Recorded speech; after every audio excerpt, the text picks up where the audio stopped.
और ना इलाहाबाद का चुनाव हारते। 3.5 पार्टियां मिलकर चुनाव लड़ी, फिर भी हम हार गए। इसका वो तो अकेला था। वो तो वही कहावत होगी ना, एक कहावत है, एक अकेले सबको पहले। वो सारे सिस्टम फेल कर दिया एक ही बंदे ने। मैं तो कोशिश करूंगा कि उसकी सरकार आए, उसकी सरकार आएगी तभी तो कुछ कर पाएंगे। हमारी तो कोशिश रहेगा, मैं उनके खिलाफ चुनाव लड़ूंगा। करना दिया हम पंचकुला से लड़े तो मैंने क्या करना बीजेपी में रह के। मैं मार खाने के लिए आया हूँ, जूते खाने के लिए आऊंगा। अब वो पप्पू है तो मुझे ही पप्पू बना देंगे लोग। तो आज मैं उसके पास चला जाऊंगा तो फिर मैं देशद्रोही हो जाऊंगा, हिंदू विरोधी हो जाऊंगा। ये तो हमारी पार्टी है, जो गंगा की डुबकी लगती है और सारे के सारे पापी भी आते हैं तो ठीक हो जाते हैं। हमारी पार्टी पहले बोलते थे कि हरियाणा सरकार और पूरे भारत के अंदर, मोदी राज के अंदर भ्रष्टाचार का तो कोई नाम निशान ही नहीं है, पर्ची और खर्ची बिल्कुल ही खत्म हो गई है। और अब ये सूटकेस वाला मामला सामने आ गया। सूटकेस मेरे को महसूस इस बात की हो रही है कि मैं बीजेपी का हूँ, अभी बीजेपी का मेंबर हूँ, और बीजेपी में इतने घोटाले हो रहे हैं, मुझे शर्म आती है। मुझे इस बात पे शर्म आती है। एक सरपंच होता है जी, अगर करोड़ 2 करोड़ की ग्रांट लगा देता है ना, तो काफी मतलब उसमें से माल पत्ता तैयार कर लेता है। तो आपने तो 1500 करोड़ पब्लिसिटी के चेयरमैन रहते हुए आपने खर्च कर दिए। तो जो व्यापारियों को डेली धमकियां मिलती है, मर्डर हो रहे हैं। अभी जींद में मर्डर हुआ, कैथल में मर्डर हुए, कोई मैं फरोती मांग ली, कोई कहीं फरोती। दोस्तों सत श्री अकाल, मैं मनजीत जीत न्यूज पर आप सभी का स्वागत करता हूं। पहेवा के गांव बीवीपुर के अंदर हम इस समय मौजूद हैं और हमारे साथ में बहुत ही फेमस कलाकार, हरियाणवी कलाकार, गायक रॉकी मित्तल जी मौजूद है, जो आज यहाँ पर एक अपने हरियाणवी गाने की शूटिंग करने के लिए आए थे। तो कौन सा गाना है, चलो वो उसके बारे में बातचीत करेंगे। और पिछले दिनों कलाकार हैं, गायक हैं, और गायक होने के बावजूद भी काफी सुर्खियों में रहे, विवादों में रहे, विवादों में रहने के कारण सुर्खियों में रहे। तो इन सभी बातों पर हम चर्चा करेंगे कि क्या कुछ यहाँ पर शूटिंग चल रही है उसके बारे में, और सभी जो पिछले विवाद हुए हैं उनके बारे में बातचीत करेंगे। नमस्कार जी। नमस्कार नमस्कार, सब भाइयों को राम राम। हाँ जी, ये आज आप कहाँ जी ब्लेजर ब्लूजर डाल रखा है और खेतों के अंदर ट्रैक्टर चला रहे हो? मैं चाहता हूँ कि जो हमारा किसान है, सारा मॉडर्न किसान हो, जीन्स पहने, अच्छे अच्छे कपड़े पहने, लंबी लंबी गाड़ियों में चले, खेतों में ट्रैक्टर पे काम करे। दिक्कत क्या है, जब अमेरिका इंग्लैंड में किसान ऐसे कर सकता है तो हरियाणा का किसान क्यों नहीं, अपने देश का किसान क्यों नहीं। मतलब ये गाने के अंदर जो आप उसको वो देना चाह रहे हो? मैं चाहता हूँ कि मैं भी एक किसान हूँ, किसान का बेटा हूँ, ऐसे नहीं हूँ कि फर्जी हूँ। तो मैं चाहता हूँ कि ऐसा किसान हो हमारा कि एकदम बढ़िया मस्ती से रहे, अच्छी कोठियों में रहे। हमारा भी दिल करता है, लेकिन जब एमएसपी आएगी, अच्छे दाम मिलेंगे, अच्छी खेती बाड़ी होगी, तो ये सपना साकार हो सकता है। क्या दिक्कत है? तो कलाकार हैं जी, और ये ऐसे कलाकार हैं जिन्होंने मुख्यमंत्री, प्रधानमंत्री, इन पे ज्यादा गाने गए हैं, और उन्हीं गानों के कारण इनको कुछ दिक्कतों का भी सामना करना पड़ा है। तो उसके बारे में बताइए जी। आप पहले मुख्यमंत्री हैं जी मनोहर लाल खट्टर जी, जो उसकी बड़ी वो करते थे, तारीफ करते थे। देखो, मैं नेता भी हूँ, अभिनेता भी हूँ, कोम्बो हूँ मैं। जब भी सरकार का लग रहा था कि अच्छा है, मैंने अच्छे गीत गाए। जब लगता था कि कुछ गड़बड़ है, बेकार है, तो मैंने बेकार गीत गाए। बेकार नहीं गाए, अच्छे ही गीत गाए। यानी कि मैं ईमानदारी से काम करता हूँ। कई बार मैं काम करता था, लोग कहते थे सरकार गलत काम करती है, इसके खिलाफ क्यों नहीं बोलते। जब सरकार ने गलत काम किया, गलत भी बोला मैं, और जेल में गया, 21 दिन जेल के काट के आया। ऐसा पहला आर्टिस्ट हूँ मैं पूरी दुनिया में जो एक ईमानदारी के गीत गाने कारण जेल में गया। 10 साल मैंने मोदी जी की सेवा की, बीजेपी की सेवा करी। कहा तो मुझे इनाम मिलना चाहिए था, कहा इनाम में क्या मिला, जेल, 2 केस। तो मुझे कोई फर्क नहीं पड़ता, चाहे 10 बार जेल भेज दो, लेकिन ईमानदारी के गीत मैं गाता रहूंगा, हरियाणा की आवाज उठाता रहूंगा। तो एक सरपंच होता है जी, अगर करोड़ 2 करोड़ की ग्रांट लगा देता है ना, तो काफी मतलब उसमें से माल पत्ता तैयार कर लेता है। तो आपने तो 1500 करोड़ पब्लिसिटी के चेयरमैन रहते हुए आपने खर्च कर दिए। तो क्या उसके बारे में? मैंने खर्च नहीं किए। मैंने कितना कमाल इकट्ठा हुआ? मैंने 1500 करोड़ का हिसाब मांगा था।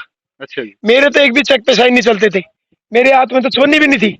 मैं कहता था जो 1500 करोड़ रुपए खर्च करते हो आप, यदि मैं उनको खर्च करवाऊं हरियाणा में, 1500 करोड़ रुपए की जरूरत नहीं पड़ेगी, ये काम 150 करोड़ में हो जाएगा। लेकिन कुछ बाहरी लोगों ने ये पैसा सारा हड़प लिया और पब्लिसिटी के नाम पे लोग पैसा डकार गए।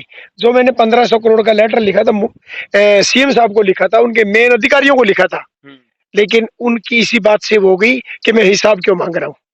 जब मैं चेयरमैन हूं तो मेरा फर्ज बनता है हिसाब मांगने का, क्योंकि मेरे हाथ में तो कुछ था ही नहीं। तो ठगी कौन मारेगा, जिसके हाथ में होगा। नहीं, जैसे कई लोग ये भी कह रहे हैं भी इसको शायद खाने को कम मिला होगा इसलिए शायद बगावत कर दिया, ऐसा कुछ? ऐसा होता है, आज चेयरमैन बनने के लिए लोग पता नहीं कितने पैसे देने के लिए तैयार है, करोड़ों रुपए देने के लिए तैयार है। मुझे चेयरमैन नहीं मिल रही थी, सब कुछ था, लेकिन मैं हरियाणा की ठगी नहीं देख सकता था, हरियाणा के पैसे को बर्बाद नहीं देख सकता था, इसलिए मैंने आवाज उठाई। नहीं तो बाकी जो लोग पढ़े हैं वो मैं भी पढ़े रहता।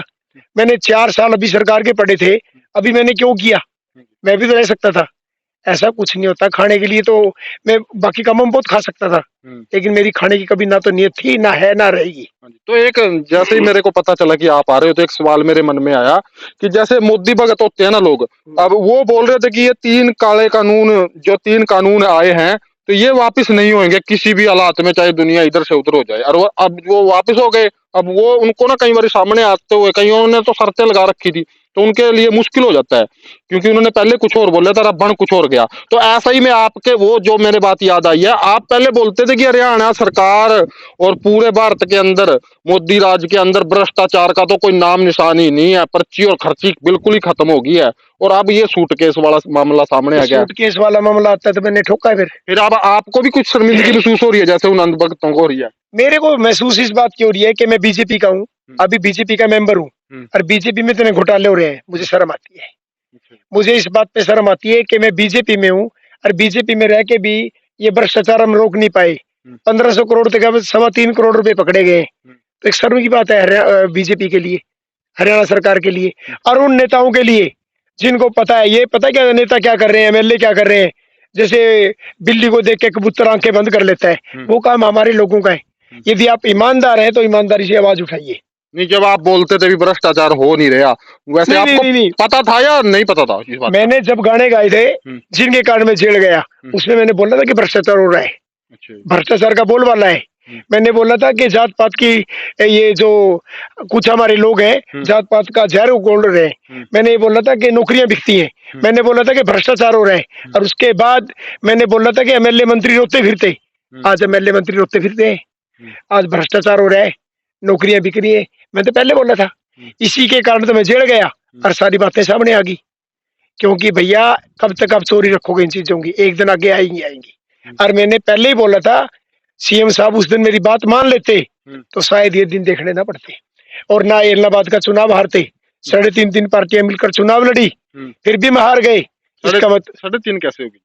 एक बीजेपी, अच्छा जी, नंबर 2 जेजेपी, अच्छा जी, नंबर 3 कांडा साहब की पार्टी।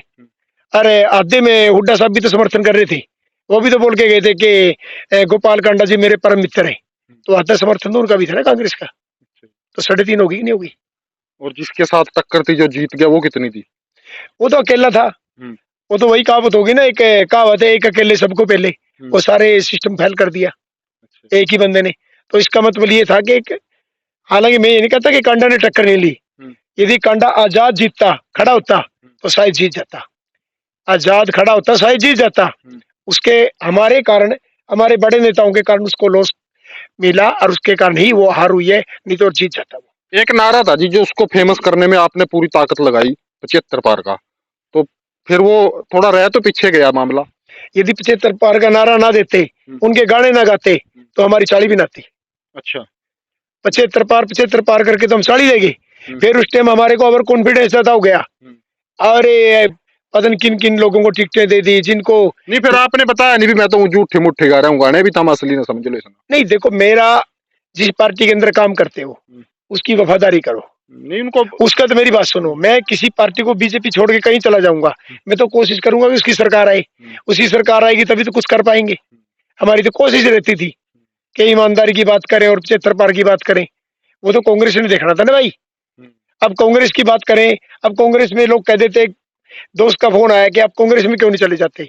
मैंने उससे पूछा कि कौन सी कांग्रेस, हुड्डा कांग्रेस या रणदीप सुरजेवाला जी की कांग्रेस, शैलजा जी की कांग्रेस, कुलदीप बिश्नोई जी की कांग्रेस, किसकी कांग्रेस? कांग्रेस का नाम तो बता दो। राहुल गांधी वाली में पक जाओ। अब वो पप्पू है तो मुझे पप्पू बना देंगे लोग। तो आज मैं उसके पास चला जाऊंगा तो फिर मैं देशद्रोही हो जाऊंगा, हिंदू विरोधी हो जाऊंगा। ये तो हमारी पार्टी है, जो गंगा की डुबकी लगती है और सारे के सारे पापी भी आते हैं तो ठीक हो जाते हैं। हमारी पार्टी और कोई पार्टी ऐसी नहीं है। तो मतलब देशद्रोही अगर कोई आया तो आपके साथ मिलके ठीक हो सकता है? कोई कई लोग आए हरियाणा के अंदर, वेस्ट बंगाल में आए, बाकी पूरे देश में आए। पहले वो चोर थे, लुटेरे थे, ठग थे, हमारी पार्टी में आने के बाद ठीक हो गए। हमारे मुख्यमंत्री ने सीख किसकी ली? कैप्टन अमरिंदर की। भाई घर में लेटे रहो, कुछ करो ना। अरे वहां बदल गया, अब चन्नी साहब आ गए। चन्नी साहब तो दिन रात घूमते हैं, उसकी नकल कर लो, कम से कम उसकी नकल करोगे, कुछ अकल भी आ जाएगी हमारे को भी, और हमारे लोगों की भी कुछ समस्याएं समाधान हो जाएंगी। जिस पार्टी का कार्यकर्ता, जिस पार्टी के एमएलए मंत्री टेंशन में रहते हैं कि उनके काम नहीं होते, तो आम जनता क्या उम्मीद करे? ये आंदोलन है जी, वैसे तो मतलब किसानों ने आंदोलन किया था तो वो सफल रहा, तो इसको सफल बनाने में या इसको रोक के रखने में खट्टर साहब का कितना का हाथ है जी? उनका बहुत बड़ा रोल है। वो तो किसानों की हर बात है मनवा रहे हैं। उन्होंने बोला कि मुट्ठी भर के कांग्रेसी लोग हैं, तो वो 3 कृषि कानून रद्द करवा दिए। अब वो कह रहे हैं कि एमएसपी नहीं देंगे, एमएसपी भी देनी पड़ेगी। वो कहते थे कि केस वापसी नहीं लेंगे, तो सारे केस वापस लेने पड़ेंगे। अकेले रुक्की मित्तल के ऊपर केस दायर करने से, उसको बार बार जेल में ठोकने से, उसको सस्पेंड करने से समाधान नहीं होगा। यदि सीएम साहब समाधान करना है तो भ्रष्टाचारियों को जेल में डालो, अत्याचारियों को जेल में डालो, हरियाणा में गुंडागर्दी खत्म करो, तो समाधान होगा। मेरे अंदर ठोकने से कुछ नहीं होता। और यदि मेरे को अंदर ठोकने से और बर्बाद करने से आप लोग सोचते हैं कि भ्रष्टाचार खत्म हो जाएगा, आप मुझे जहर दे दो, मैं खुशी खुशी खा लूंगा। यदि मेरे कारण आपको दिक्कत है तो मैं तो मरने के लिए भी तैयार हूँ। मैं कहता हूँ हरियाणा प्रदेश का भला कर दो, किसानों का भला कर दो, गरीबों का भला कर दो। जो व्यापारियों को डेली धमकियां मिलती हैं, मर्डर हो रहे हैं, अभी जींद में मर्डर हुआ, कैथल में मर्डर हुए, कोई मैं फिरौती मांग ली, कोई कहीं फिरौती मांग ली। जब व्यापारी को बार बार फिरौती मांगेंगे, उनके मर्डर होंगे, तो विकास कैसे होगा? सारी इनकम तो सरकार को व्यापारियों से होती है। यदि वो नहीं रहेंगे तो टैक्स कौन देगा? आप बीजेपी पार्टी के पदाधिकारी हो, अब अगला जो चुनाव आगे आएगा, अगर मनोहर लाल खट्टर जी मुख्यमंत्री के कैंडिडेट रहे, चेहरा यही रहे, तो फिर आपका कोई स्टैंड रहेगा? मैं उनके खिलाफ चुनाव लड़ूंगा।